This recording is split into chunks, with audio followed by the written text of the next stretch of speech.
Okay, yep. And now we are live. And good evening, everyone. Hello, YouTube world. Yay. We actually have Sophia with us today. So I know we're live here and we're waiting for YouTube to catch up. So I'm going to hold on a second. So once I see us live, here we go. It's popping up. And there it is. Okay. Again, hello, everyone in YouTube land. Hello, everybody. And as you know, this is Sophia. Yeah, And it's just been a while.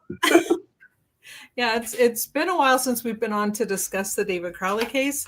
Now, Greg is going to be trying.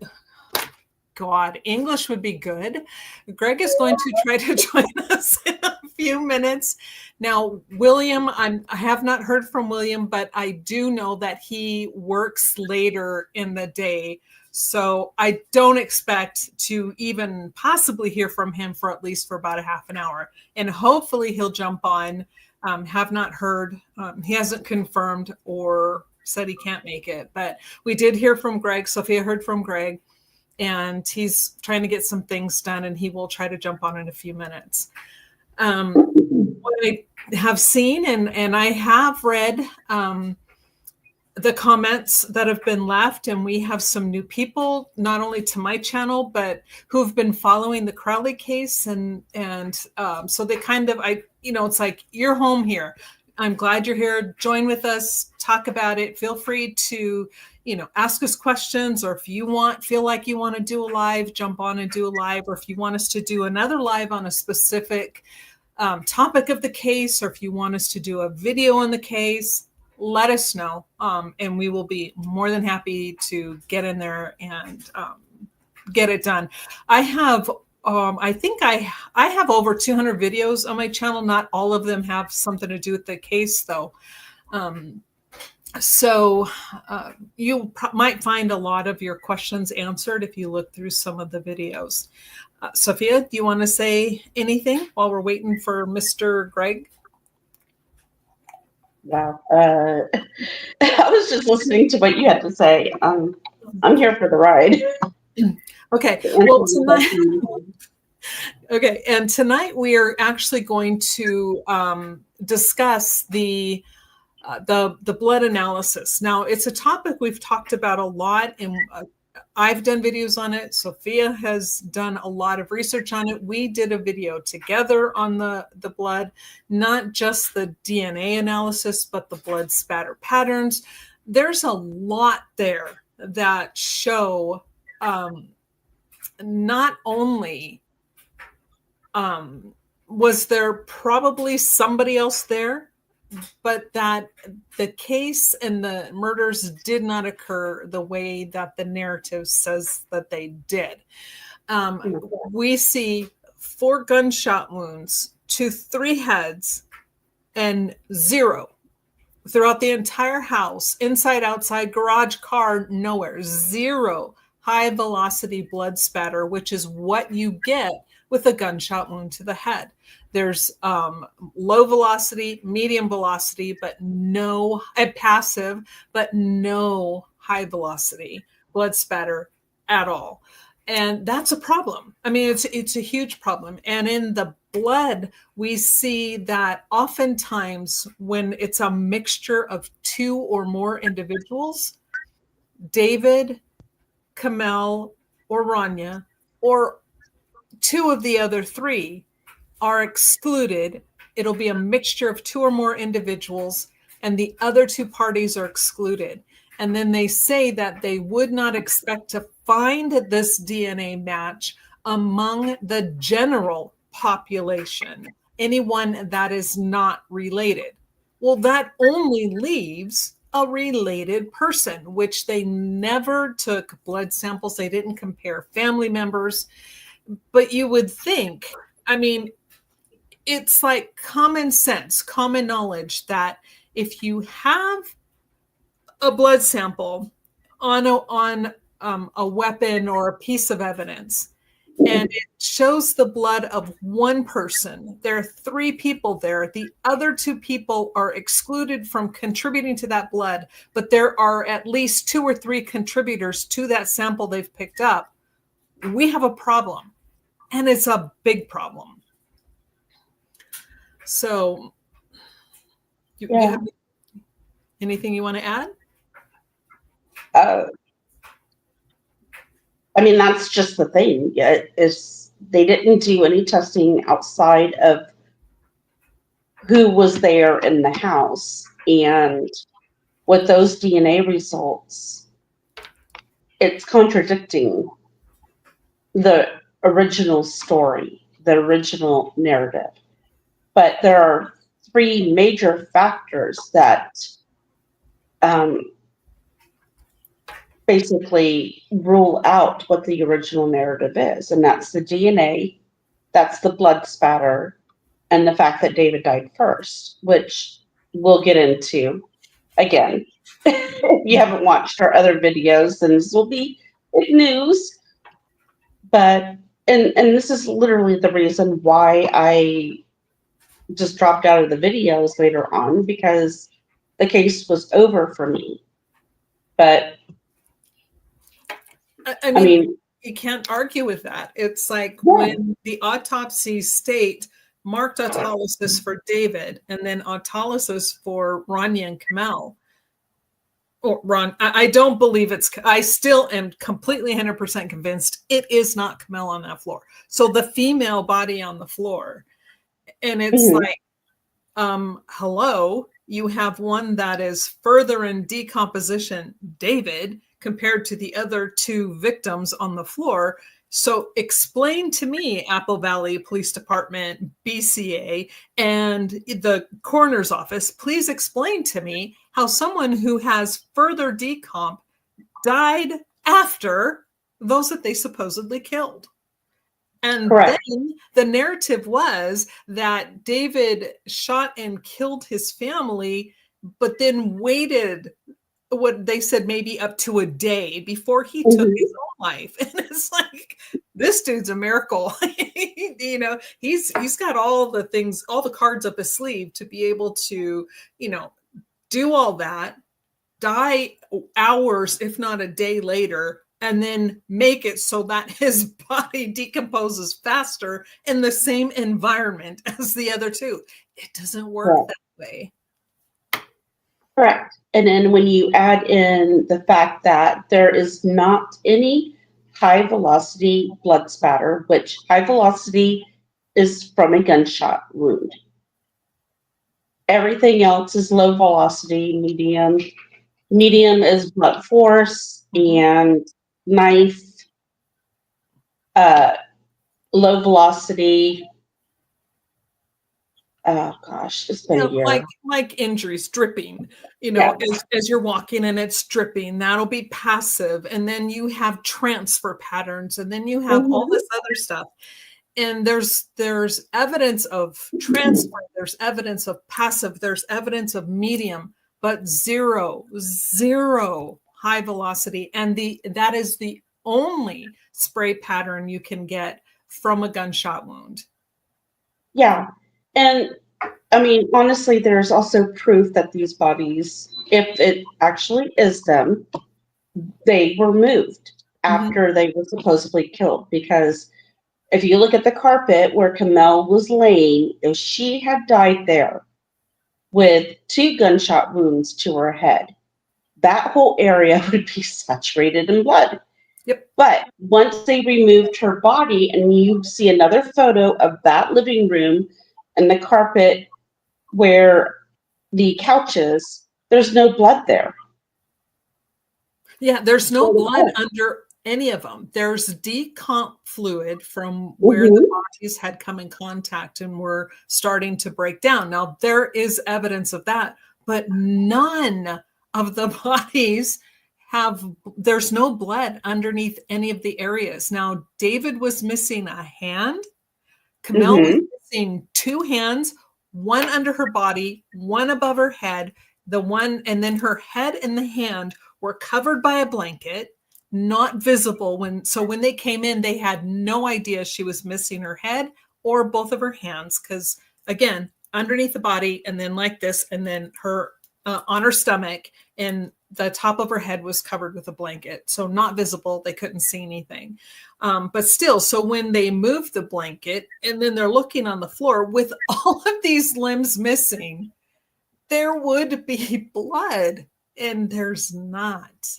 No pools of blood at all. But there's, again, the huge problem. And I remember Greg talking about this. I think this is his bone of contention, that on the recliner, and the footrest was on, I think they lifted it up later or something to show the blood spot, if I'm remembering correctly. It's been a while, but you can look at the photos. But when it's in and on the floor, there's a pretty good size blood saturated section on the lower end where it's close to the floor, close to the rug. But there's no blood on the rug. None. And they never tested it. Yes. So, I mean, they did test it, but they didn't run the test for the results. Let me rephrase. Yeah. Did they? Yeah. And it's like, I don't even remember them swabbing it, but it's like, even if they did. Yeah. So if they swabbed it, we'll look at that here in a minute, because I have the spreadsheet and I listed everything that they swabbed. But it's like, and if they're swabbing that, why would they not want to know who did that? You would think that they would want the entire puzzle, but they did the pick and choose. Well, let's look at the gun, which is fine. That makes sense. But then when you see David's blood on the magazine, which is loaded inside of the weapon, and there is zero way for that David's blood to end up on that magazine, when he was not hurt, and they admit this, that he was not hurt prior to dying. They said they couldn't find any other wounds, but yet his blood is on the magazine inside the gun. And they have fingerprints, but they couldn't determine whose fingerprints they were, because they didn't know if they were old fingerprints or new fingerprints, or fingerprints on top of another fingerprint, or was it fingerprints highlighted by the blood, or was it left in the blood? I mean, they went through this whole thing in the report.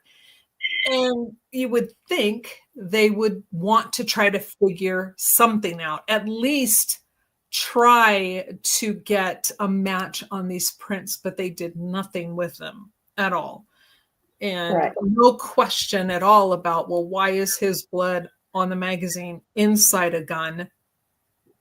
How did it get there? It's impossible for him to get it there by simply just shooting himself in the head. It doesn't work. I mean, there are so many miracles that happened in regard to David in this case. The miracle bullet that people are trying to say that 57 is what went through him. And then we know that the left side of his head is facing a window, and the bullet ends up this way up in a ceiling. So if the trajectory is this way, because we have the exit wound out the left, then how bullets don't do magic spins and then shoot up into a ceiling, come out perfectly clean, partially expanded, and way more. I don't know. Or let's talk about the passive blood drops that are next to the dishwasher in the kitchen.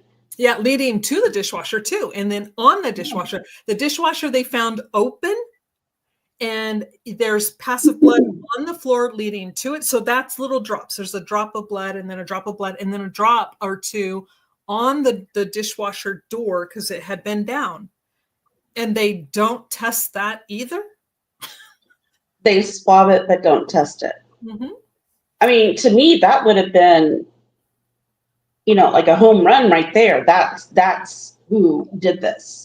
Mm-hmm. But it wasn't tested conveniently. So yeah, because 9 times out of 10 in my research that I did, they say that when there's passive blood, especially leading up to a kitchen, a bathroom, or whatever, that's going toward somewhere where somebody can wash up, they say that the majority of the time that is the blood of the killer. Now, since there's a big spot of blood on the magazine that belonged to David, my concern is, whoever did that, did they have gloves on and then they had David's blood on their hand, and then they stick it in the gun, and then as they're walking to the kitchen, are they now dropping David's blood? I don't know, but other than that, other than the magazine loaded inside of the gun, David's blood is not at the scene. Ranya's blood is not at that scene at all. From what they got the results of, what they tested and got the results of, David's blood is not there. Ranya's blood's not there.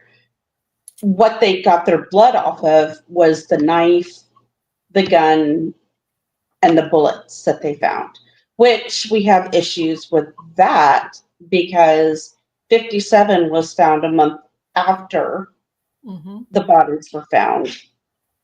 And is it 53? That's Ranya? Correct. 53 was found several days later, but it wasn't in the spot that she was it wasn't located where she was. And, it could have been contaminated, which I do believe happened because you look at that bullet, it doesn't look like Kamel's bullets that were connected to her. This looks like a very shiny bullet, and the same thing with David's. It's very shiny, but these are hollow points. Where is the blood and hair and tissue that should be on these bullets? And here's the sneaky thing that Apple Valley did.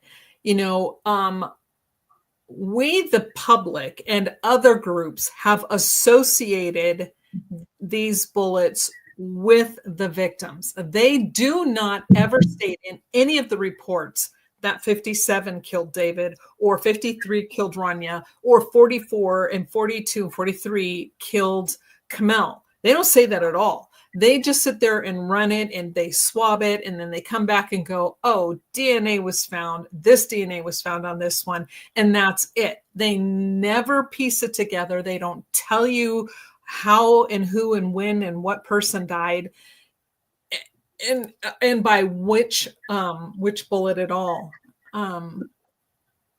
Let's see. Hold on. Oh, there it goes. Okay, Joe Black says, I am so glad to see people are still looking at this case and care. We can't forget this case. I agree. Thank you for being here. It's great to see you. And so, so when we're saying, Ranya's bullet and David's bullet, it's because of the DNA and or blood and tissue that was found on these specific bullets. Yes. Now, Sophia did a whole bunch of research and she dug in to find out, because a lot of these, when you're reading the reports, there were several, I don't know if a lot is the correct word, but there were several samples that were so minute. Now, can you explain to them how they were able to get a profile with such tiny pieces of DNA? And so when they're telling people their DNA was found XYZ, people jump in or thinking, oh, must be they had all their blood or they had fingerprints. No, we're talking minuscule, tiny pieces that were picked up on a swab. You want to explain how they get that? Basically, it's the loci test, LOCI. Okay. And this test, you can basically just have like a pinprick of blood, a little tiny grain of salt of blood, basically. And they replicate it over and over and over until it's enough DNA to be able to run a sample or run the test. And that's how they were able to do that. And I believe that they got that off of 57, and I think Ranya's too. Yeah. It's been a year since I've looked at this case, so I'm, if I am incorrect on those assumptions right there, I apologize. Yeah.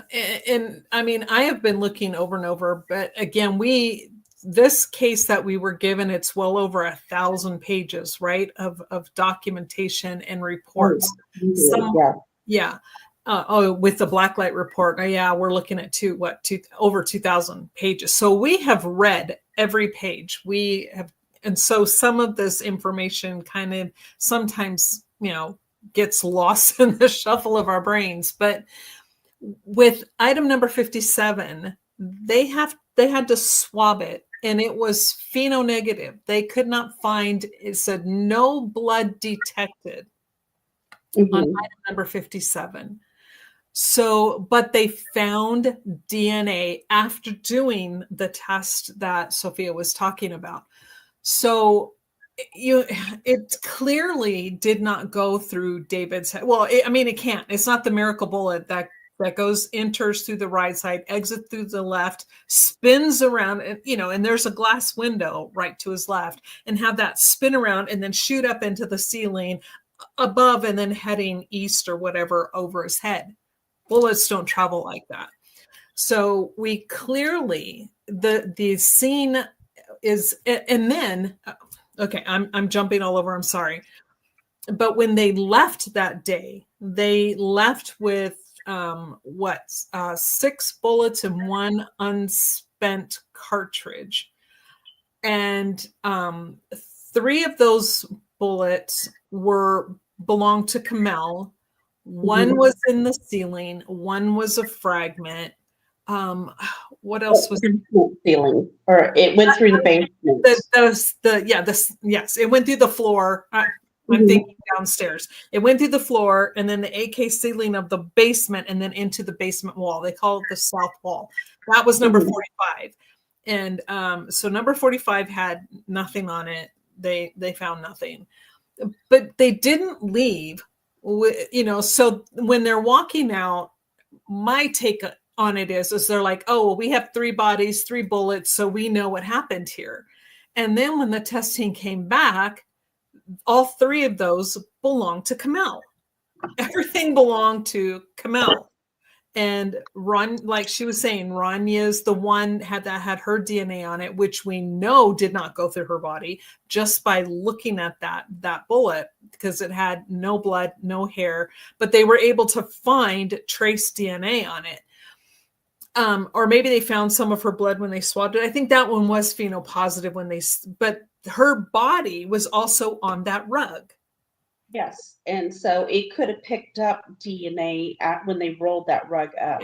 Yeah, because they're rolling it and it went rolling out and then onto the floor, and that's how they found it. And then number 57, which was a month later. So we have nothing that, we have no bullet that killed David, no bullet that killed Rania.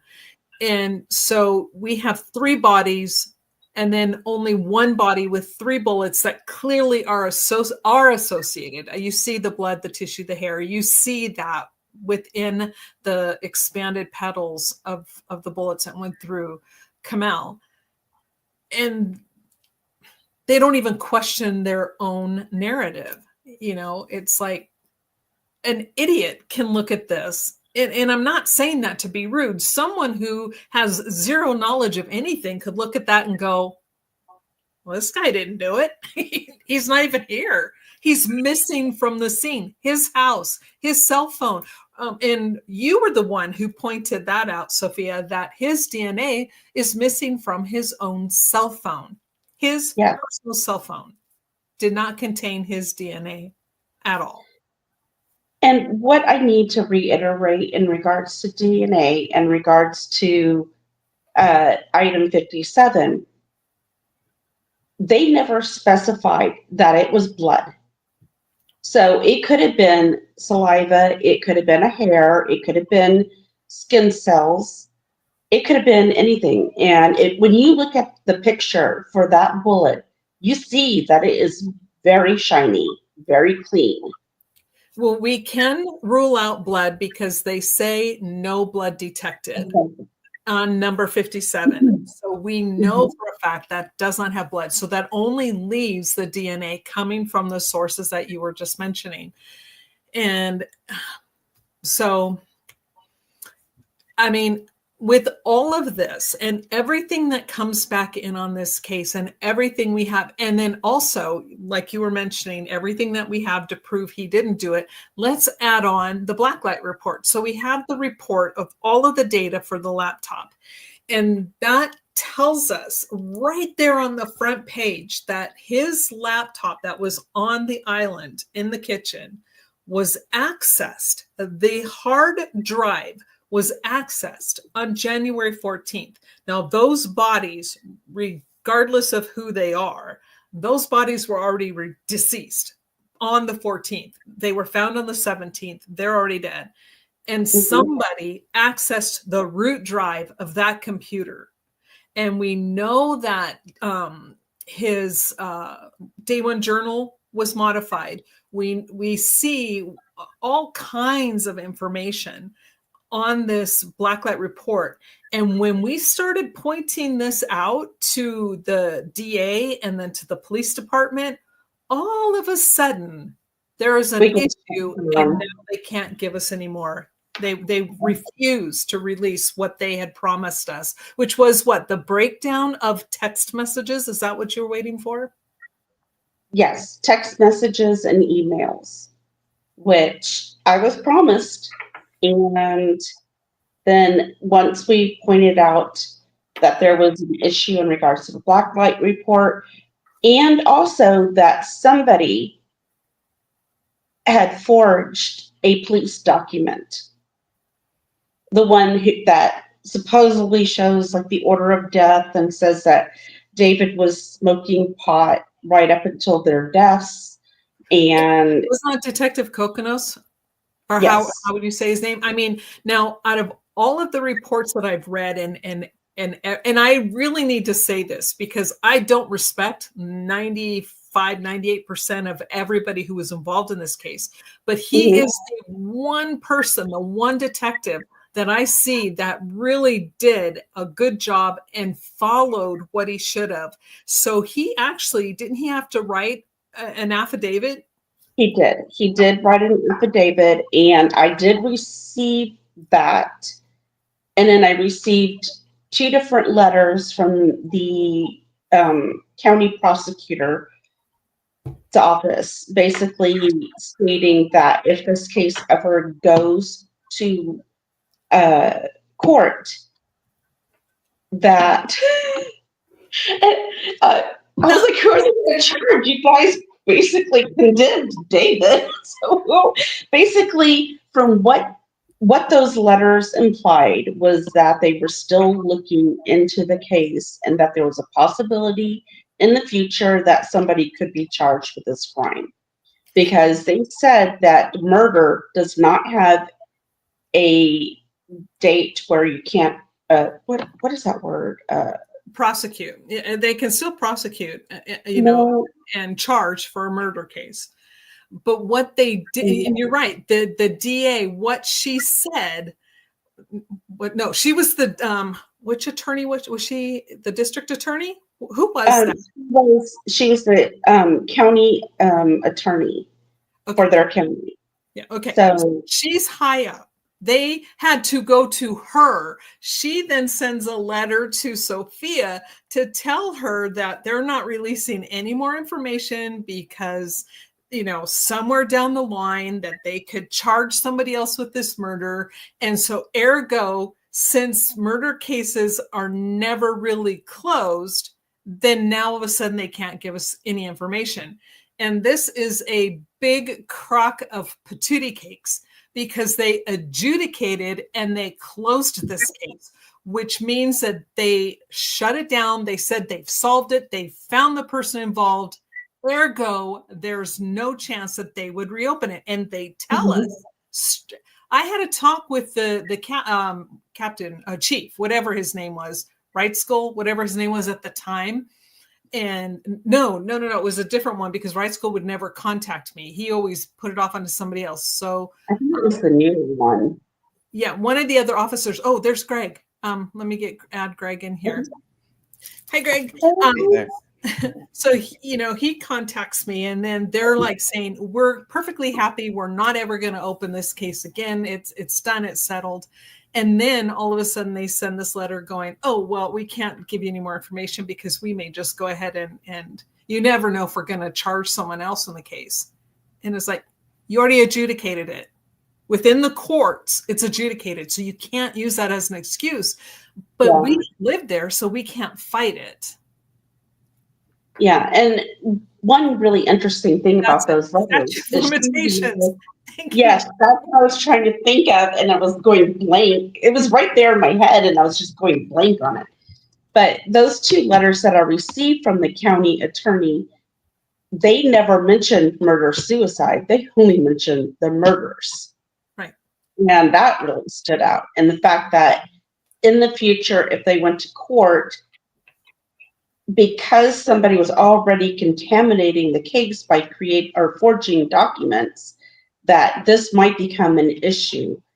And that was their reasoning for not giving us anything else in regards to this case. And I no longer was able to get the text messages and emails. So. And what say you? Oh, no. Latin lover. I know, right? I was cracking up about that one. You forgot the 4,000.2. That's pretty important. Okay, I'm sorry. Latin lover 4,000.2. No, what were you before? What did they call you before? What was your name? Which one? It was nothing good. Yes, Hot Greg. That's it, Hot Greg. Okay, I could change that. I could flip that around here. Leave that one. That's great. That's great. Okay, Mr. Latin lover Greg, what's your take on this? I've just been listening. I've been listening in, and I think it kind of jogged my memory a little bit about the how is there no DNA on item 45? But then, as you were touching on, there's touch DNA, there's some DNA on 57. Like, shouldn't there should be DNA on all of them? Right. Correct. So how, and then with the whole cell phone thing too, it's like, how does it happen unless somebody wiped it? They wiped them both clean, but it's, I mean, I could see wiping the cell phone clean. That makes sense to me, especially if they're being held hostage or something in their own home. But how is there nothing on 45? How is that possible? Would they have to wipe it first? Is it how they took it out of the south wall? How does that happen?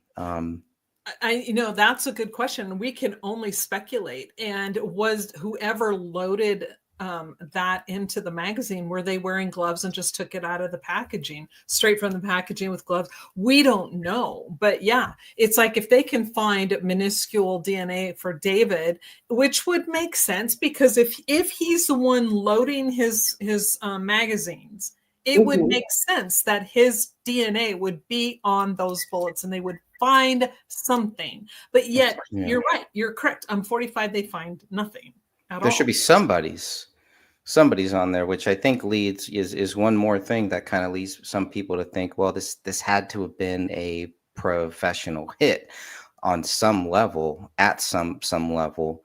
And you could even make the argument that the whole mess, the reason why the crime scene is so messy, that is actually part of this very sophisticated hit.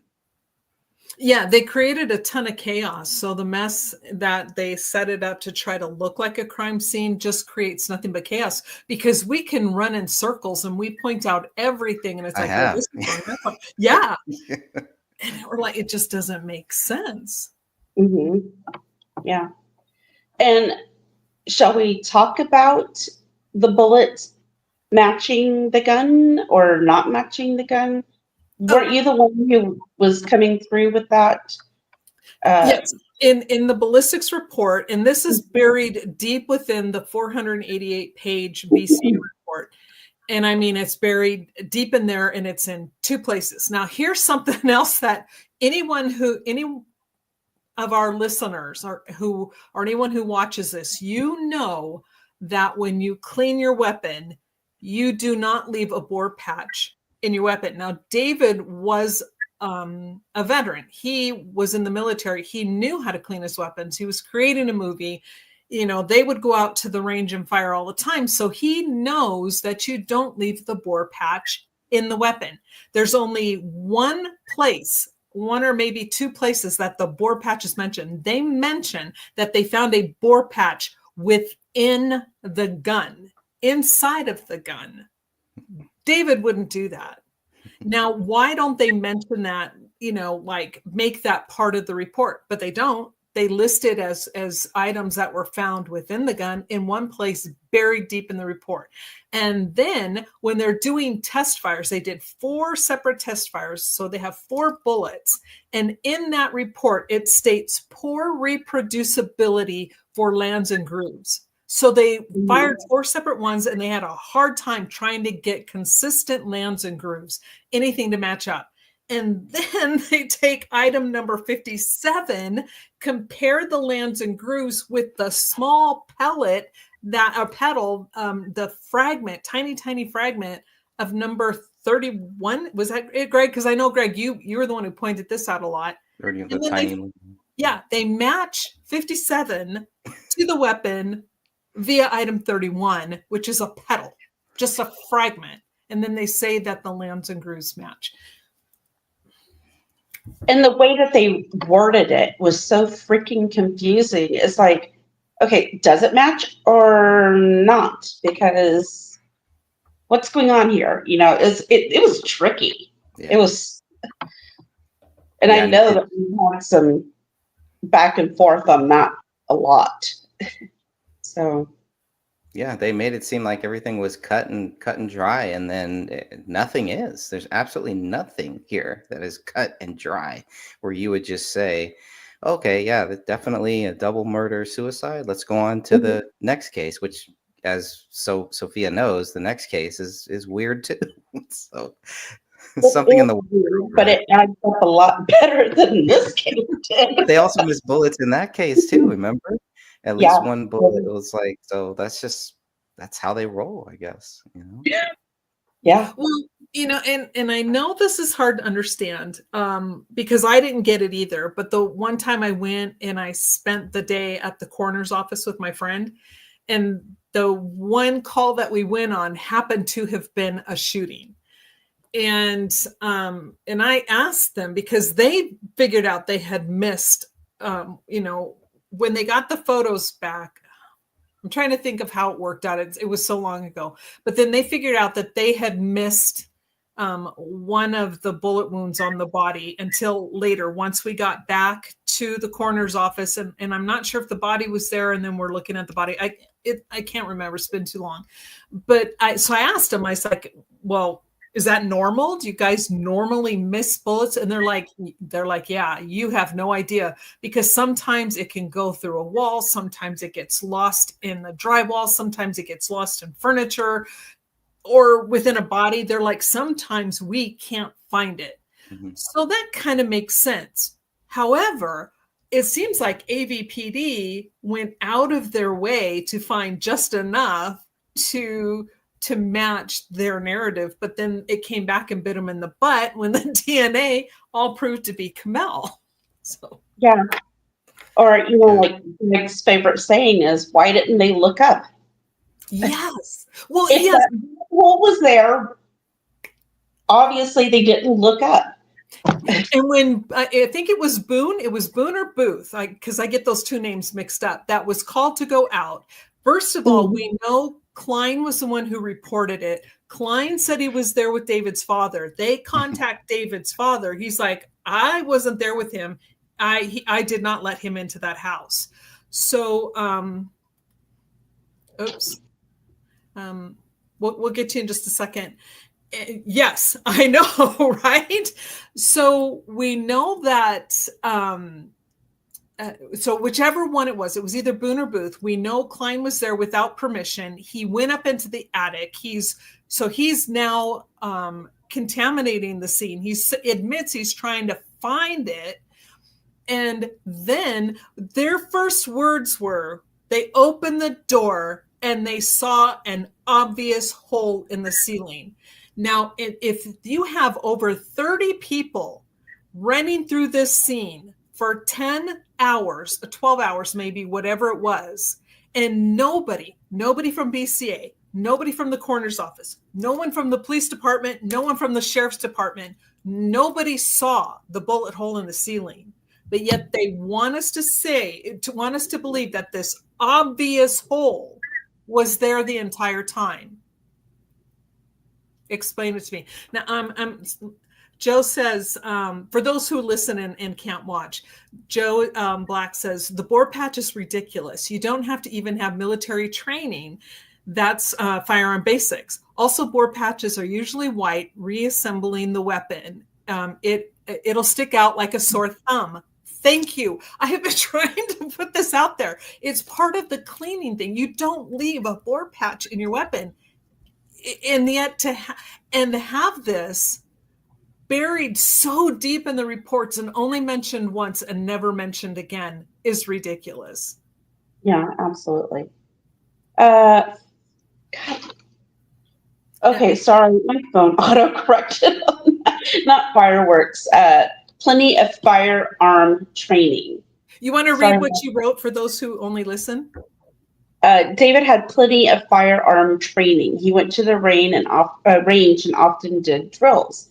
And you can read that in his journal too. He was excited that he was going away for that Saturday to do drills. And, you know, I don't even know exactly what he was doing at the range, but, you know, it looked like he was having a great time. He would take photos too of them at the range. So.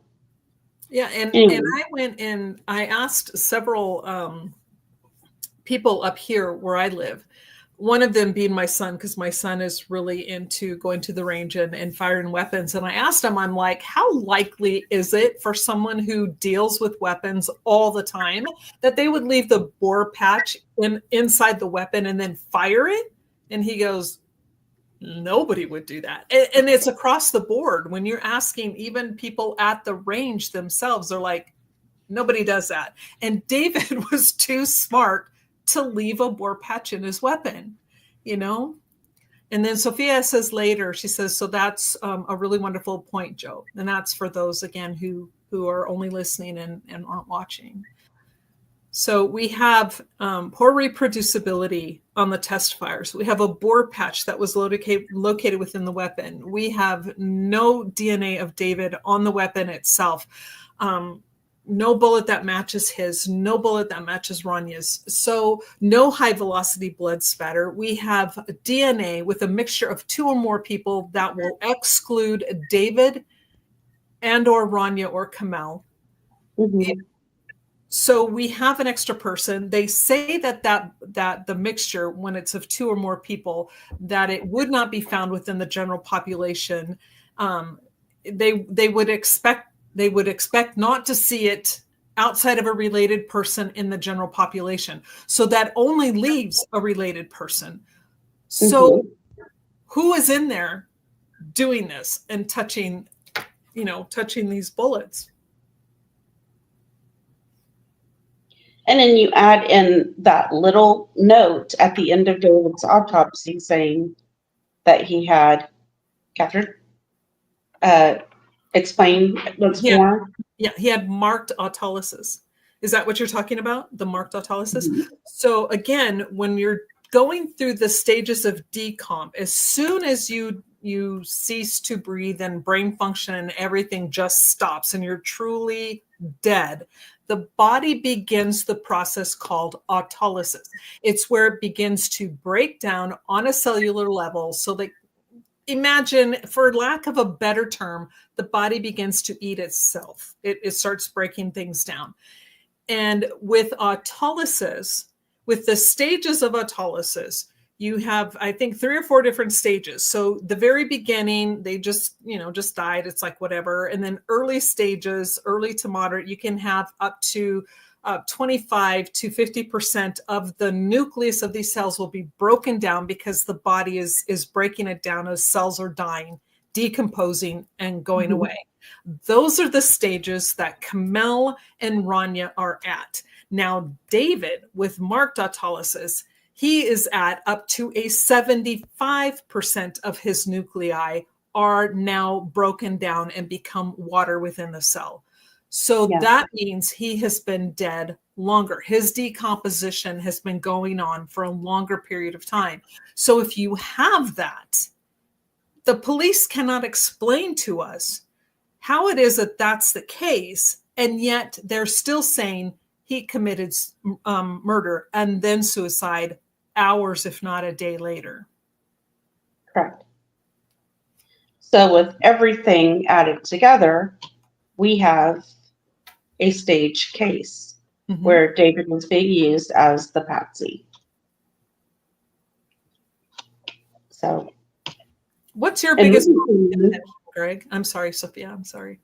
no, go ahead, Greg. Within the whole case, what's your biggest bone of contention? Oh boy. Or two? Yeah. Go for it. Give That's us tough. Yeah, I think after everything, I think it's still, I think one of the biggest problems is how quickly, I would say. If there's some items, I mean, there's so many items to go through, but the fact that they didn't test that the big blood stain on the recliner, I think that is a big problem there. But just like how would they say that David did this? They kind of made it seem like they had his fingerprints on that wall. You ask some people, they'll still say David's fingerprints were on that wall because they don't know any better. And the reports clearly show and state no DNA was found and no prints were found within the blood. Says it in the reports. Right. So they're like, why would anyone think that David wrote that? We don't know who wrote it. Maybe he did. Maybe he didn't.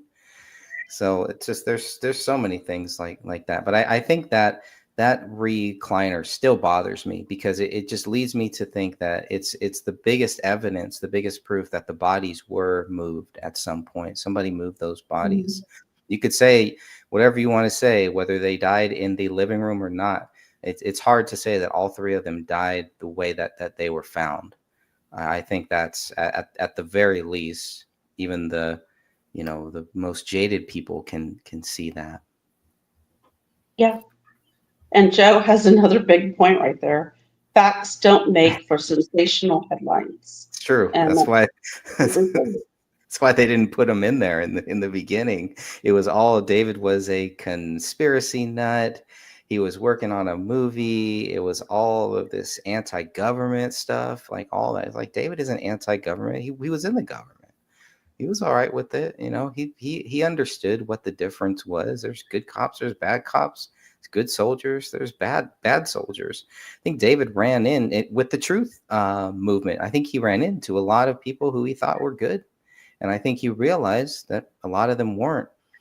And once he found himself that he was surrounded by this weird group of people, the shadowy dark force, that I think that's when a lot of this really began to unravel. And that's why the gray state, they get so mad whenever you talk about David was distancing himself. They'll agree he was distancing himself, but they say he was distancing himself because he was crazy. They won't tell you he was distancing himself because they were crazy. He realized they were weirdos. Right, because his day one journal, he talks about that in his day one journal, how he's like, no, they're just all trying to, hang and prosper off of my coattails. And I'm done with them because they're doing nothing and I'm doing everything and I'm done with it. Right. So, yeah. So A says, seems nobody who tries to cover the case actually reads the reports. Thank you, guys. And that's the truth. It really, really is. So, or the ones who make films about it. Right. Well, it's not only that they don't read the reports, they watch the documentary expecting to be told the truth in the documentary. And that documentary is a work of fiction.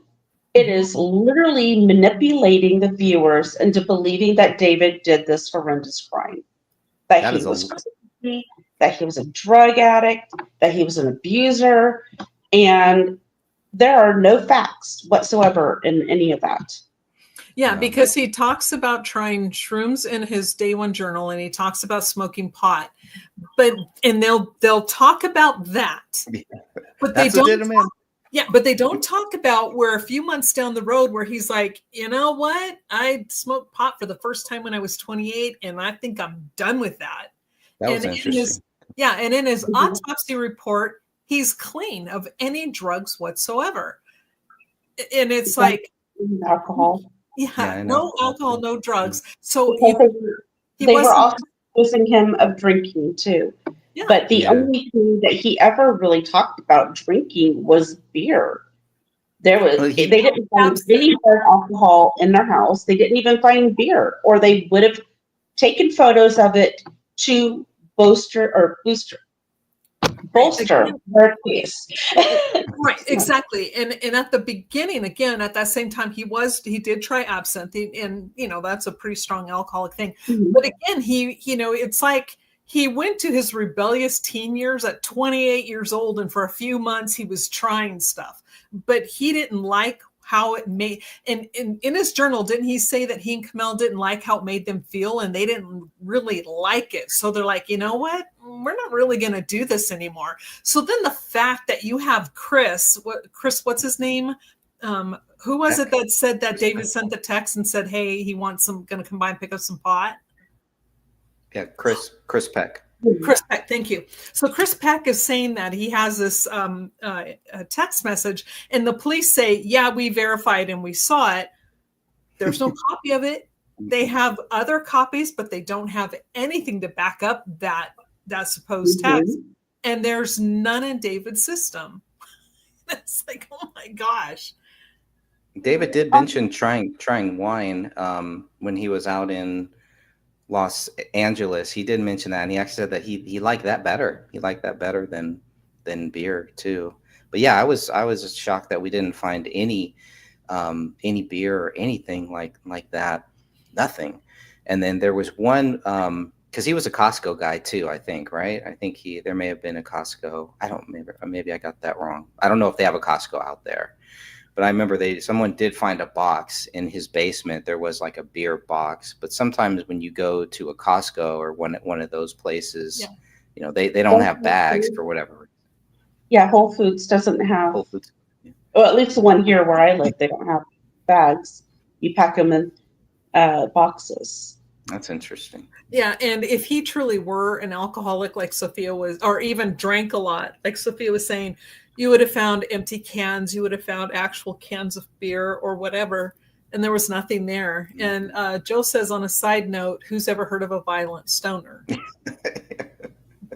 And they never told us what was in the refrigerator either, right? We never found out what was inside there. I think that would have also helped to see what is old, how old is everything, all that. But they do state the cabinets. They don't. Yeah, they didn't show us anything in the cabinets either. They do state, and here's something else that I found odd, that they found no ammunition in the house, no ammunition in the garage. It was only in the trunk of the car in a locked container was the only place they found a box of ammunition. Not even props or anything. Yeah. And I'm like, that to me is super odd. You have the magazine in the safe. Other than that magazine, and then the magazine that was in the gun, there's no ammunition anywhere. Now that is weird.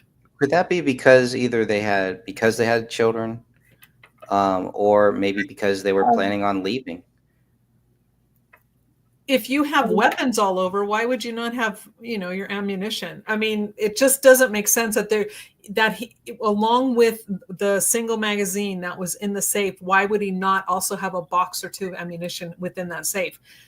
It just doesn't, it to me is really odd for someone who goes to the range and they fire as much as they did, that the only box of ammunition they found was locked in a gun case in the trunk of a car. And it's one box. Yeah. I mean, you look at David's basement, he's got a closet full of the foods and dry goods and things like that. And he only has one box of bullets. Yeah, it makes no sense to me, because any prepper, you're going to have tons of ammunition. That's going to be like one of your number one things. It will be silver, gold, and ammunition, and then food. Those are your preps because you have to protect your house, right? And it's like he had the food, and I don't know if he had any, I don't know, but we know he didn't have the ammunition. So it's like he could not have been what they were trying to make him out to be. Everything, all of the evidence points to the exact opposite. Yep. Yeah, it's possible whoever was in the house, somebody may have taken it or stolen it or something like that too. But that is pretty odd, especially like you say, he was trying to be on that prepper show. He actually was filled out some paperwork, filled out the resume thing for it. So unless all of that stuff was somewhere else, on a farm or something like that, I don't know. Yeah, that's what I was just thinking, unless he kept it at a different location. But how would that serve him? It wouldn't. Yeah. I mean, true preppers, you have your stash there. You have your stash at your bug out points. You have to, because if you can't get, now this is just from talking. I'm not. You're not a prepper? No, not. I mean, would I if I had the money? Probably, but I know I'm not. But talking to them, they're like, if you can't get to your bug out, if you have to shelter in place, you better be able to defend the home front. And with what they found there's no way he would be overrun in a day, in an hour. There's no way he could defend his home front. He had no ammunition. And he's got room. He's got that whole basement. There's plenty of room for it too. Mm-hmm. So. I'm going to see if I can share my screen and go over the blood stuff. So let me see. Where is my? First of all, hold on. Let me pull that up. So then maybe I can get that to be something I can choose. Window. Okay. So hopefully this will pop up here for everybody in a second. Can you guys, it says, okay, there we go. This is a spreadsheet that I put together, and this is the blood that was swabbed and logged. And these are now in the reports, you have a massive crime scene. There are 3 bodies, but they only swab 57 items. I always thought that was really odd. So we're going to go over this. They swabbed and tested 1A-3, and that was blood from in the area on the gun, which turns out, I think this was the trigger. And this one is the one where it's a mixture of 2 or more individuals. There are no minor contributors. The one who is included is David. Kamel is excluded. Doesn't match Rania. So expected to be found in an unrelated person, it says no. So this is only leaving related people. So not expected to be found within the general population. Again, 2 or more individuals. Oops, let me go back up here. Rania doesn't match. Kamel is excluded. David is included. No minor contributors, 2 or more. And this was on the trigger of the gun. So who's the other person? 1B, area from the magazine, mixture of 2 or more individuals, no minors. David is included. That doesn't match, but they can't exclude Kamel or Rania. There's just so many things wrong with all of this. 8-1, that's the knife. Areas on the knife, mixture of 2 or more individuals. Why is that? Oh, okay. Let me see if I can pull up that report. I know I wrote this correctly. While you're pulling up that report, let me go over this for the audience. Okay. Okay. On January 17th, 2015, the BCA lab analysis collected 47 items from the Crowley crime scene. Out of 47 items, 16 items were tested and 21 items were left untested. And then the BCA crime scene team arrived at the Crowley home on January 17th, 2015 at 16:25 hours. They left the scene at 04:45 hours on January 18th, 2015. Basically, they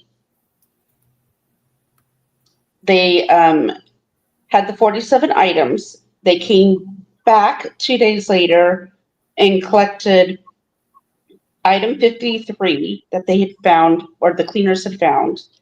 And then they came back on February 18th and grabbed item 57.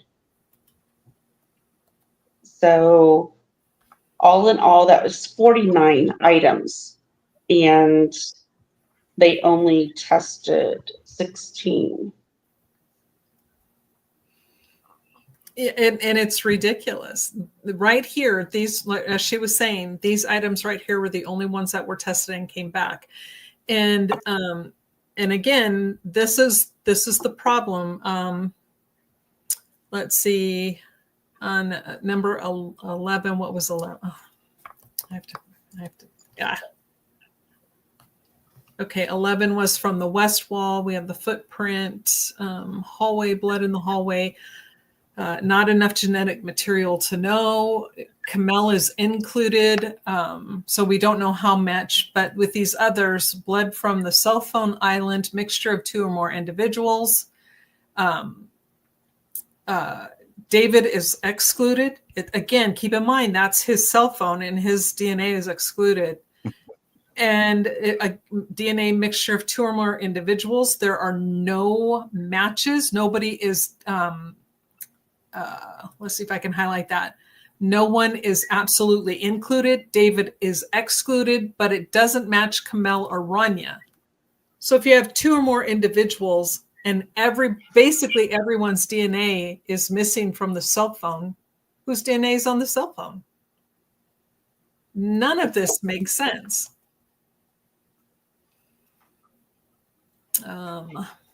Let's see.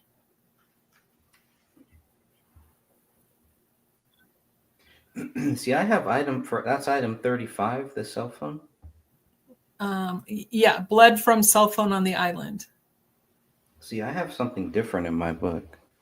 What do you have for number 35? I'm trying to find those reports. I had them, and now they're not here.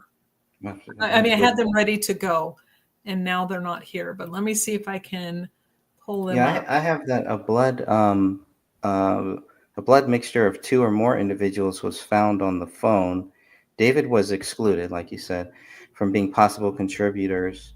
According to DNA results, Kamel and Rania cannot be excluded. That's what I have. Oh, here it is. Oh my gosh, I'm so retarded. Number 9. I can source that.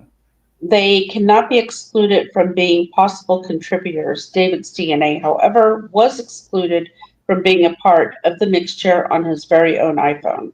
Mm-hmm. Yeah, I'm going back to my chapter. So they have. So go ahead. Yeah, it doesn't make any sense. If they can't be excluded, but we know it's at least 2 or more people, it's highly unlikely that the daughter is going to be touching his cell phone. But for whatever. Exactly. Unless it's a hostage situation, then it makes a little bit more sense. Yeah. I mean, we do know that 35 is the blood from the cell phone on the island. It's a mixture of 2 or more. David is excluded. It does not matter. We know that Kamel and Rania are not included, but they can't be excluded. So in other words, it wasn't a strong DNA match for them. So if you have 2 or more individuals contributing to that blood on that cell phone on that island, whose blood is it? Now, could that be the same person that's, like Sophie was talking about earlier when we first started talking? Could that be the same person who was bleeding and left the passive blood in the kitchen? Mm-hmm. You know, none of this stuff makes any sense whatsoever. Where am Yeah. I? Some of it makes sense why they wouldn't want to test that blood, I guess, because if they start testing the blood, they may find exactly what they're looking for, which is whoever the killer is. And at some point, you got to think, somebody, not the whole Apple Valley police, but it's almost just like somebody knew, because you had to feel pretty safe to be able to go in there and do this, to kill these people. Mm-hmm. At whatever point, and then you have 3 weeks that go by where nobody notices it. There's always been something very strange about that particular area too. But you got to feel pretty good that this area, exactly how to commit this crime, how to pull this off, and do exactly what has been going on for 10 years. Mm-hmm. Yeah, I just thought about that. We didn't do a show for their 10-year anniversary of the deaths, but yeah, this has been going on for some time. And Joe says, as a quote unquote paranoid as he was supposed to be, I doubt he would have trusted anyone to store his ammo for him. Very true. And, if he's the supposed crazed prepper dude, he's going to have a stockpile of ammunition. I mean, he would need to, because with as much as he went to the range, the fact that there was only one box of ammo locked in a gun case in his trunk, it just doesn't make sense to me. And the fact that they took out numerous working weapons from his home, Mm-hmm. they only found bullets for the handgun that was supposedly used to kill them. Good point.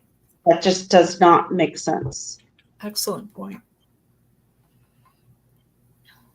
So there's so much wrong, so many things wrong with this case.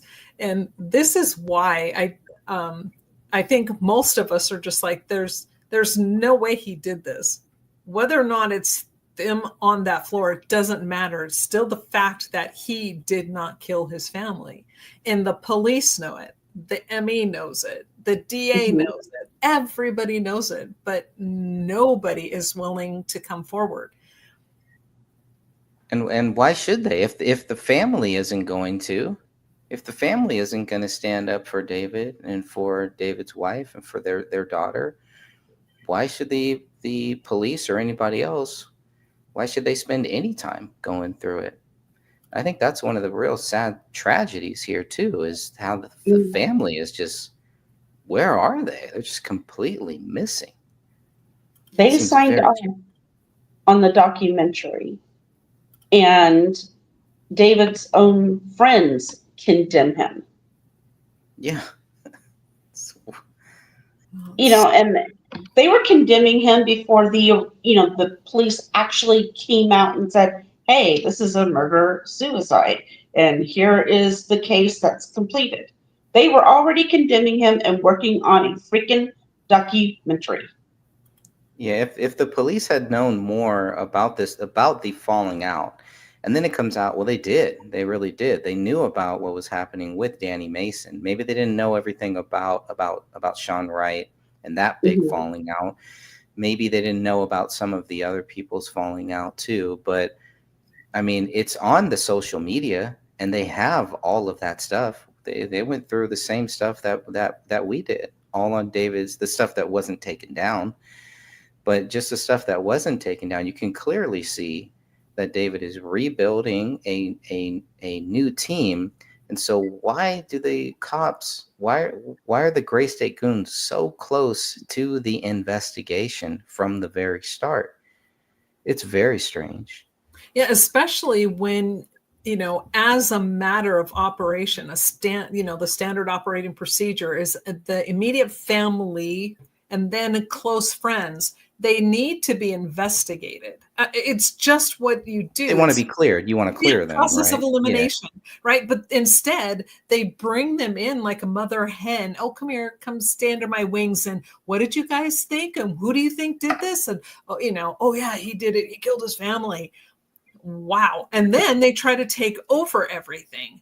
And And they still couldn't get their stories right. I mean, what they should have done, they should have had David's dad asked him questions about what happened. David's brother asked him questions. David said, got them all, but no, they get them all into the same area. They allow them to create a family story about it. But if you want to see, and even then, there's still things that we find out that don't make sense, that their stories just are not lining up, and the police just they do nothing. They don't follow up on it. They don't follow through on any of these strange things. And when people start questioning it, the story becomes the people that are questioning it, not what they're questioning, but it becomes that why are these crazy people questioning what we already know? What that David did it. It's done. That's it. So I can see why a lot of people just got turned off and just got fed up or got scared off and just didn't, said, that's it. I'm out. I'm not going to talk anymore about this. Because when it first happened, there were a lot of people. And you quickly found out who was really a part of the truth movement and who was just faking the funk. And it became very, very clear, very, very quickly. And it shocked me because I had never heard of him. I didn't know anything about this, like I said, a million times over, until I saw Greg and Dan on the Netflix movie or sloppymentary that Greg coined the term. So then I'm looking at this, and here's the thing, like you were just saying, Greg, it's like they believe Danny August Mason. They believe, Sean Wright. They believe everything that these people, that is clear in David's day one journal, he was distancing himself from, and his view on what happened. They go and tell the police, oh yeah, David was acting really weird in August. We were at this birthday party and he was withdrawing. And then you read the day one journal and David's like, I'm tired of these fakers. I don't want them a part of my life and I want them away from my family. Yeah. And then they'll believe the guys who are spreading lies, and they know they're lying, instead of trusting the man and his own words. But then they try to twist his words and say, oh, well, no, he said this, so we have to believe this. He said he smoked pot. So see, he was a pothead. And I'm like, oh my God. That was only in the summer. That didn't happen leading up to the crime. Correct. And so, or like how people, I think it was the article that one guy wrote, I can't remember his name. And then the movie makes it sound like David was smoking pot, he was drinking, and that he was doing all these weird searches on his computer and everything leading up until the very minute that he kills them. Yes, now. Right. And you guys want to know, right, exactly. You guys want to know what he was searching? He was searching some war scenes because he was writing the script. He was rewriting. He rewrote the entire script a couple of times, completely writing out Danny August Mason's character. He was, so when you view what he's researching, and we have it as part of the Blacklight reports, you see where he's at, and everything that he's gone to matches the scene in the script. Nothing outside, nothing out of the ordinary, and yet they make a big deal out of this. There was no spiraling. None. Not on his side, at least. Maybe some other people. Now you get where David, I think this was November, or was it October, where David started getting very upset with Sean and Danny August Mason, that they were pushing him, and David was trying to sever ties with Danny August Mason, and Danny August Mason was playing games with David in regards to this. And it's interesting how that paperwork never got pushed through, and David dies. And now Danny August Mason in May is now in Hollywood trying to push the movie. Yeah. He is. Yes, he's trying to make money off of David's work, and Here's the thing: is when David on the first screen, our manuscript, or I'm sure there was some collaboration, but David wrote that script, and I will fight this until the day I write. David wrote that. It was not Danny August Mason. He had zero claim to that. Just because he may have tossed in an idea here or there, he had no say, no claim to this at all. But despite that, David went ahead and completely rewrote it. And he talks about that in his day one journal. I am rewriting this and I am doing this on my own. Okay, right there. Yeah. And then he sends the script to the producers, the mics. Yeah, what he and wrote. and he's waiting on their response. But that was near the holidays, so he just. But Dan, well, I think he I think based on the script David sent when he wrote it on his own. Then based on that, I think that's when the mics wanted to turn it. They said this would be better as a TV show. And I'd love to see what David wrote as a TV show, because we don't have any of that stuff. That's got to be out there somewhere too. But obviously, if somebody wants to make sure that stuff never gets out there, that could be something that was taken from that house too. Yeah, and when Dan interviewed the mics, the one that, and they said, no, there was a deal on that table. We offered $30 million. Now, it wasn't $30 million to David. It was $30 million to produce this into a show. What was it going to be on? It's going to be on A&E, the same one that the documentary ended up being on, which is weird too. Yeah. So, for people who say that he didn't have so he spiraled and got upset because there was no deal. And David's own father says, oh, he told me that he walked away from it. And the two mics are the people who are funding this and getting the funding for it. They're like, no, it was on the table and we were negotiating and we were going forward with it. So we see a lot of reason for people who would want to hurt him, because he went forward and he was going to leave everybody behind, and they were moving to California. And David was so fed up with Sean and with Danny August Mason. And who was it? Was it Sean saying, oh, you can hire me and then just pay me $50,000 a year and I'll go with you. Right. And he's like, yeah. He's the Rolodex. He was actually disgusted by that. He was annoyed because it's like, no, that's just not going to work for us. Yeah, he's like, I'm tired of doing all the work and you guys thinking you're just going to get, famous or whatever. And that's really what they wanted. They wanted to ride and stay with him until they could get their breakout in Hollywood. And he's like, I've been busting my butt and doing all the work. No. I'm leaving y'all behind. So there's a lot of, what's that word? Motive. There's a lot of motive and I am not accusing them. Let me put that caveat in here. But there's motive behind, Danny August Mason or Sean Wright to then hurt David and his family. There is zero motive for David to hurt himself and his family. He had a $30 million deal. They were getting ready to sell their house. They were looking forward to the future. He stated in his diary that he had never gotten along with his daughter. It was the best it had ever been. He finally learned how to connect with her. He was so happy with his wife. The sun rose and set in Kamel for him. She was it for him. He has the world by the balls. So why? Where's his motive to do all this? It's not there. Yeah. It's not there. And Joe says, and with David posting that he planned to post it for free, and I think that was The Rise, right? Those two wouldn't have made a dime. Exactly. Mm-hmm. So David was going to post The Rise for free, correct? Yeah. Which is the documentary companion piece. That's the one that Sean Wright worked with him a lot on, from what I remember.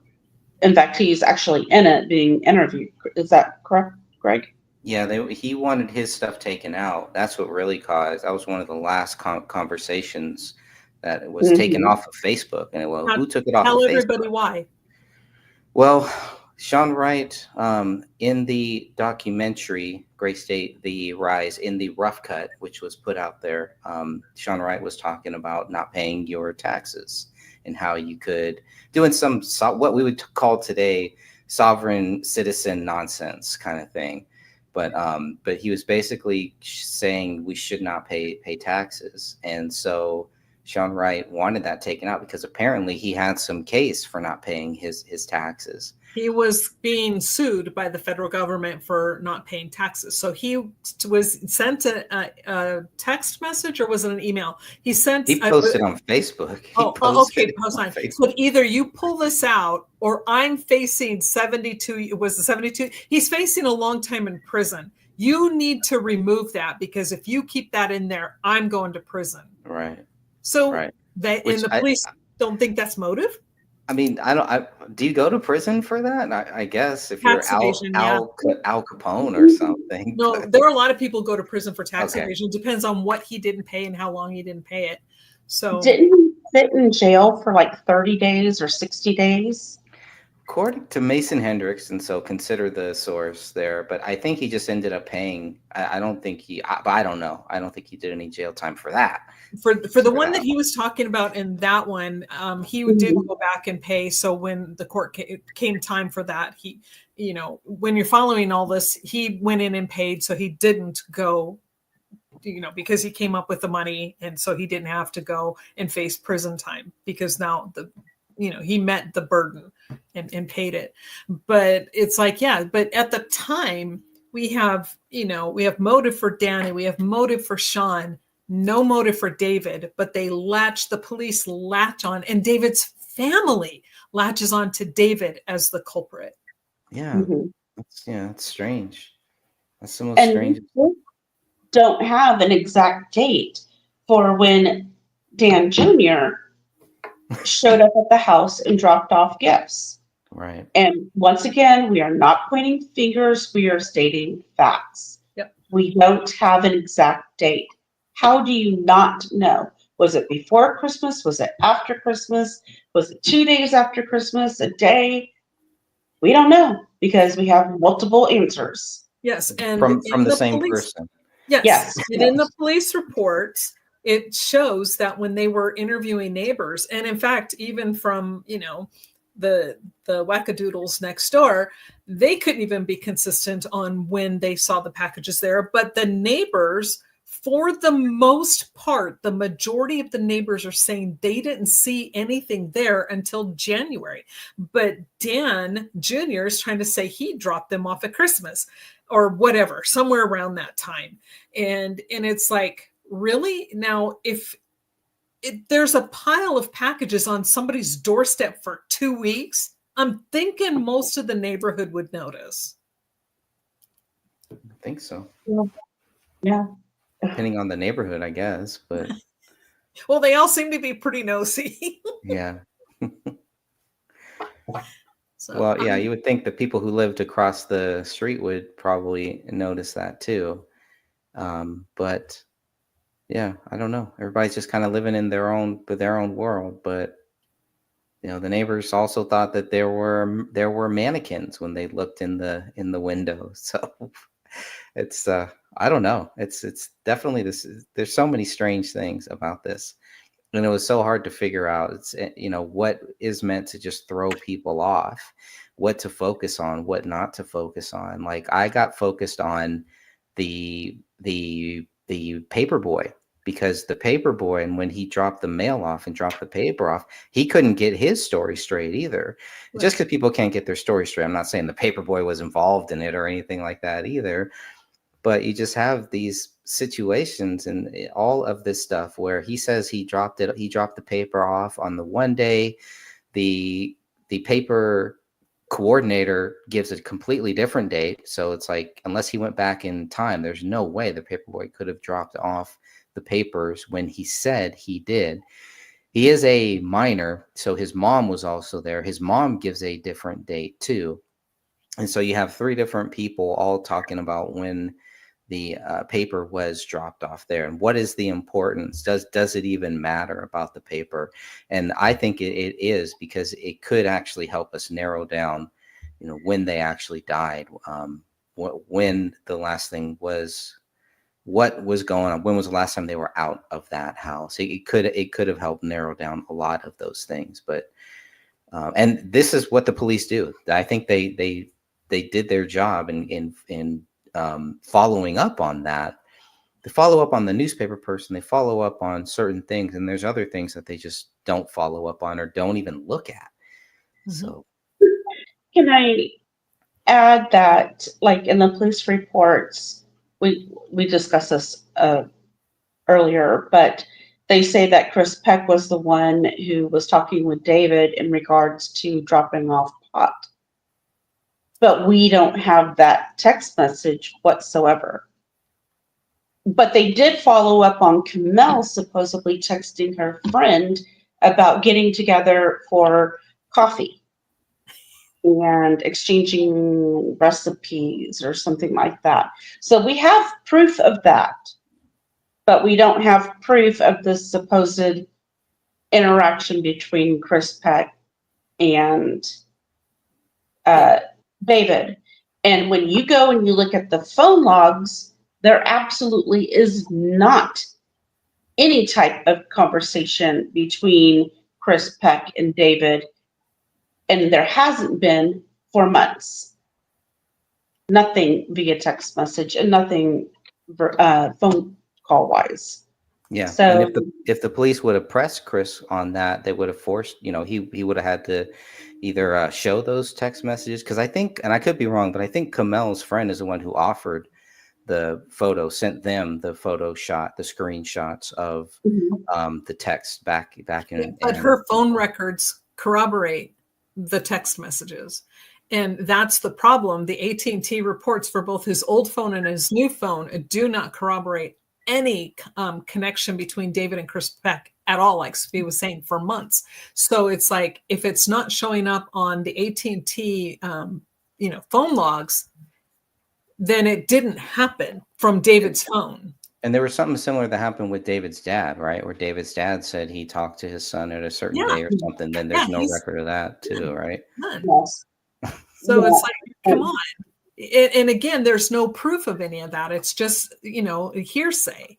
Oh, well, he said, or he sent this text. There's zero proof that text actually exists. Yep. But, And so, darn it all, I was going to say something. Chris Peck. Well, this is why I was requesting the text messages. I was requesting emails and anything that was in Messenger. And that's when I got shut down when I was trying to get that information. I was promised it, and I have the email where they said, yes, sure, we'll get this to you within a couple of days. And then I got shut down. yeah, and Joe is saying, and how was it nobody saw inside the living room when dropping off the packages? We've asked that question so many times and we get no answer. I think Dan Hinnon gave a pretty good answer for that one. What did he say? I don't remember. He said from where you're at, you wouldn't be able to see it. You would have to go and walk right up to it. And in order to look. But wouldn't it depend on the time of day though? Because if at night the lights came on, wouldn't something be visible? See, that's just it. Nothing is consistent. We don't know when he dropped it off, what time of day he dropped it off, or what date he dropped it off, supposedly. Well, I mean, there, but. And from what people have stated, the curtains in the living room were supposedly closed a lot of the time. And then all of a sudden they're open. When were they opened if they had been closed for a majority of that time? And who opened those blinds or the curtains? Excuse me, not blinds. Mm-hmm.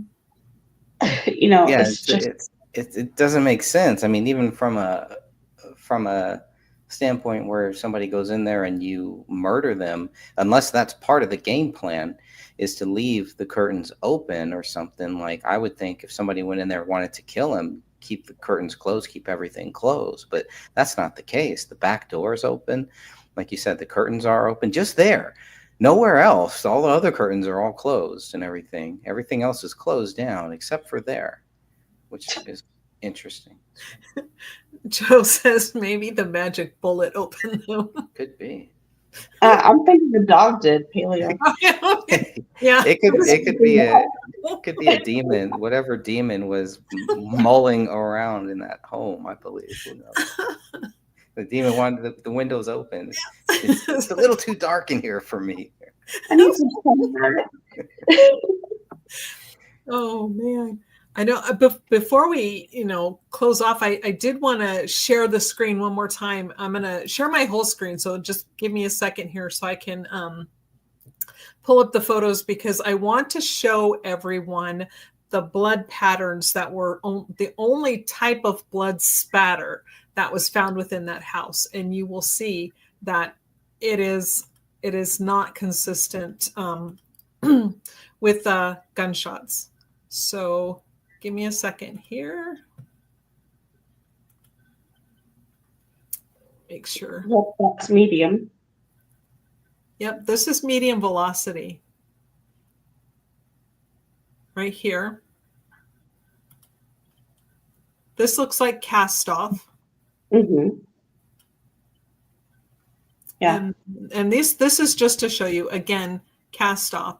And let me see if I can find the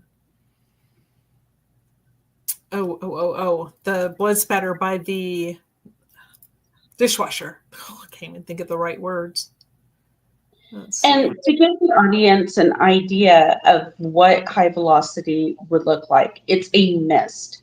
The blood particles are teeny tiny, but they, it would be like consistent all around and almost like a cone in a way. So it's not going to be leaving bigger drops and things like that. Right. What you see at the crime scene. Correct. You don't even see it with the larger areas of the blood that's on the wooden floors, like in the corners by the hallway. There's a whole bunch of blood, but it's like a mixture of cast off. It's a mixture of medium and low velocity and passive, but there's not high velocity blood spatter. It is very distinct. Yeah, exactly. And the point that she was saying that you have to really remember is, okay, here we go. Here's the dishwasher. It's a fine mist. Now let me zoom in here. This would be an example of passive because it's on the floor and it's dripping. Here's a drip, here's a drip, here's a drip.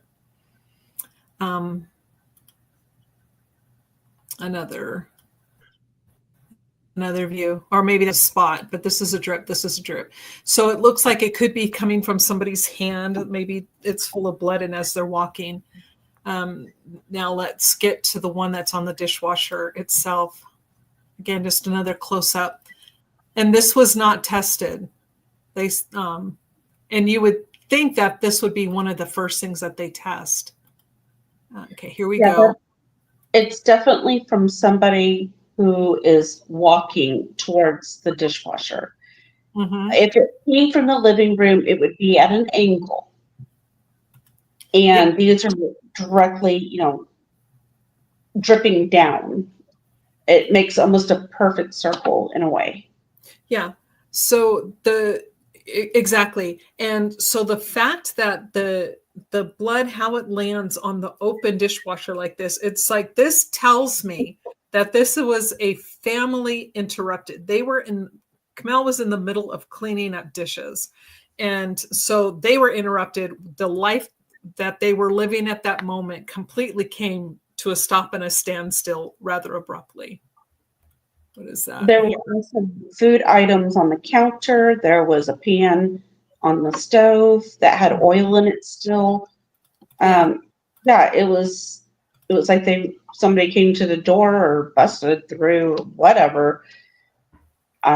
We don't know because there's no actual proof.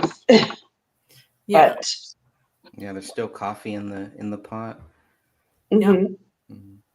Yeah, some of the wild theories, I remember that. It was Sean Wright spreading false stuff. I believe Mhm. between messages with him and Dan Hinnon, he told Dan Hinnon that first the police had to kick the door down, and then it's like, why would you say all of this stuff that is not true, that cannot be backed up, that people are going to easily find out? Um, I don't know. I don't know what they thought, if they really thought they were going to be able to hide all of this stuff from the public. It did not, it does not do them any favors. And to ask the cops to hide all of the Muslim stuff too, I thought was very, very strange. Yeah, exactly. And it's this pattern of blood Whistleblower. here that Yeah. makes me think. Now we have no proof, but this is what makes me think is that there was some type of tarp or plastic lying down, and this could be blood coming off of the edges of whatever it was that was lying on the floor. Because, like we've pointed out, like there's a massive blood stain on the corner of the recliner, but there's no puddle of blood underneath it. You've got bodies on the floor, we clearly damaged, no blood underneath them. Something had to catch that blood. And it's too much to go into tonight, but I do have a video up where I talk about, and I think Sophia is with me on this one, or maybe it was before, but I talk about the void patterns. You will find void patterns within this floor. One thing that Sophia found when we were doing the blood sample is that on the rug, when so you have the recliner here, the rug is here on the floor, the bodies are over here, but underneath, like on the edge of that rug and right underneath where the fibers of the rug come up that make the shag or whatever, it's underneath that section. So all the bodies are over here, but underneath that section you see spots of blood underneath that where it's coming over this way. We know that the damage didn't come this way by the blood spatter patterns. It came this way. And so how did it get underneath in that area? So we covered that too, but when Sophia found that, it was like, oh, holy cow, that's a darn good question. How did that get there? But anyway, I wanted to, show you guys that there is no high velocity blood spatter in that house at all. None. And like Sophia was saying, it's like, imagine put paint on a toothbrush or on a and then flick it, and imagine how fine that mist would be, or put some in your mouth and just, where it's super fine mist. That's what it's going to look like on a surface. There's none anywhere. Again, 4 bullets to 3 heads and no high velocity. None. There's a lot of things that don't add up for such a cut and dry case. I mean, really makes you think. Mm-hmm. I don't know. I don't think it will ever be reopened, but from our research, we have found several very damning key facts that prove that David is innocent. But the biggest one is the autopsy report, that last paragraph, because it says it right there. David was dead before Kamel and Rania. He had 70% marked autolysis. Mm-hmm. And that means that he was dead before they were. They are in the same environment. They're in the same living room. They all died supposedly the same way. And David shows proof that he was dead at least, I don't know, a day or so more. Then I would say anywhere from 12 hours to 24 hours he was, gone longer. I'm trying to find that on the where it's located on the autopsy report. Because I was going to show everybody, it's like, it's there. We've seen it, we've shown it before, but I'm trying to find where it says marked autolysis. It is right at the end of the last page. It's almost like the second to last sentence or something. Okay. It's snuck in and it's hiding in plain sight. Hiding in plain sight. Literally took us years before we realized. Yeah. You realized that. Yeah, I don't know how many times I read it and I'm like, what? Wait a second. Wait. That's huge. That's huge. I'm looking on the last page. Oh, that's Rania. Oh, no wonder I couldn't find it. Sheepers creepers. I'm looking at the wrong report. I must be getting tired because my brain is beginning to not function correctly. Okay. I'll get to the last page. Okay. You were 100% correct there, girlfriend. So let me get this last one and then I will pull us up. And if we want to shut it down after this, but I think it's real important that we show everybody that what the autopsy reports state. Okay, let me go here on that one. Let's go there. And then, oops, wrong one. That one there. Okay.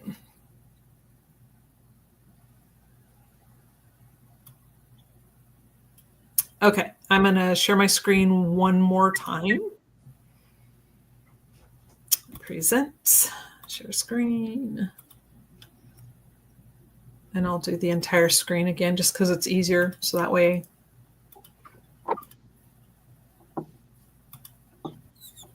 Yeah. That's right. It's pulling. Okay. So we see that this is case number, her autopsy number is 0368, and this is Rania. And we see here sections of the heart, liver, and kidney show autolysis and postmortem bacterial growth. No significant pathologic abnormalities are identified. A section of soft tissue surrounding the entrance gunshot wound of the head shows blood, fragments of gray matter, white polarizable material, and granular brown material. Okay, you see here where it says shows autolysis. Now let's get Kamel's. Oops, wrong one. Here's Kamel. There's her name.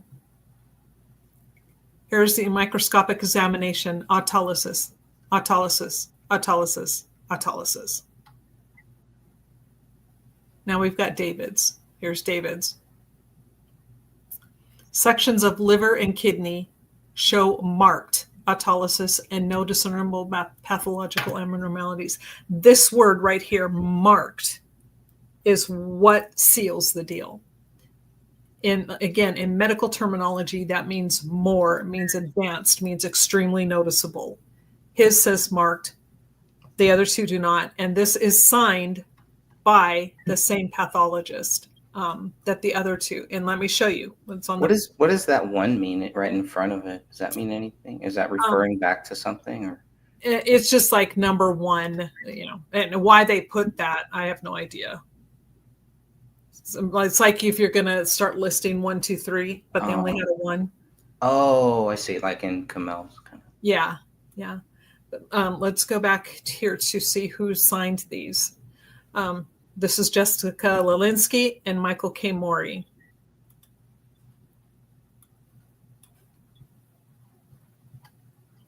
Jessica Lilinski, Mori, and then Jackson.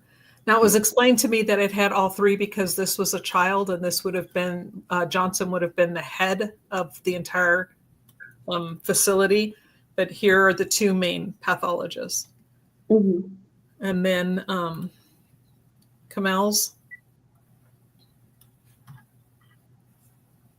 Mori, and Jackson. So we have Mori on all three of these. And on David's is the only one that has marked. So we have the same doctor in all three people. And this doctor knows exactly what he's doing. He knew what he was doing when he wrote Marked, and he put it there for a reason, because David was further along in the decom process. And yet they still ruled his death as a suicide. Mm-hmm. And it doesn't work that way, folks. Yeah. Anyway. Thank you for joining us, Joe. But you guys have anything else you want to say for tonight? Or we can always come back at another time. I'm starting to lose my voice, so I think I've talked too much. Yeah, I wouldn't mind coming back. Just weekends are usually a lot better. I feel like I'm a lot more awake at this time. I'm so burnt out from the day. Well, so we did weekends this are always because it was supposed to be for William, because William was the one who said he could only do it Wednesdays, and it had to be at a certain time. So next time, William, you didn't make it, so we're doing it when it's convenient for us. We love you, but sorry, dude. We get it. I mean, I understand he's busy too, but so next time we'll definitely do it on a weekend. And Geppetto says, wasn't there a discrepancy with the tattoos matching? Yes. In fact, we will go over that next time. In fact, we'll make that one of the topics of conversation. Yeah, that's another good one there. Those all sound like things that should be in the first chapter of a second book on this case. Yes, we're waiting for that book to get done there, Mister. Well, I hope we can all collab on it and figure all of that out, But I want to say thank you to everyone who showed up tonight. And, if you have any questions, leave them down below in the comments section, and we will definitely get back. Or if you want us to cover something in particular, let us know, and then we can do that as well. But hopefully we'll see you again on the next one. You guys have any parting words? I just wanted to thank everybody who was listening, and we are looking forward to seeing you all next time. Yep. Mr. Greg? No, I don't think so. I've been looking at the Gene Hackman story, which seems kind of strange. It's like another dog found dead, and another strange case there. So I haven't found too much on that one, but there's a great movie. I believe it's called Homestead. I don't know if you've heard of that movie or not. I covered a little bit of it, and it looks like gray state. So maybe next time I'll play the trailer and we could talk about that. Okay. That sounds good. Okay. Thank you, Geppetto. Thank you, everybody. Thank you, Joe. And thank you for those who were here watching and watched in silence. We still appreciate you 100,000%. So hope you guys all have a good night. All right. God bless you.